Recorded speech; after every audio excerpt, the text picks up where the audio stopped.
Welcome to Craftbox Girls TV. I'm Sophie with DIY Blonde, and today I'm going to show you how to make a stunning glitter bride banner, perfect for a bridal shower. First step is to spray paint the mache letters that spell bride.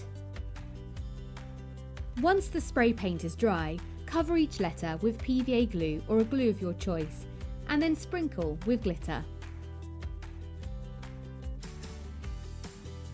To make the paper flowers, draw and cut petal shapes from card or decorative paper. Now glue two petals together and add a decorative embellishment for the centre.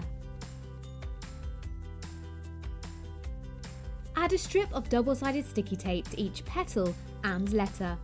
Next, attach a mini peg to each item. Now add the flowers and letters by pegging onto your garland. Thanks so much for watching. I hope you enjoyed this tutorial.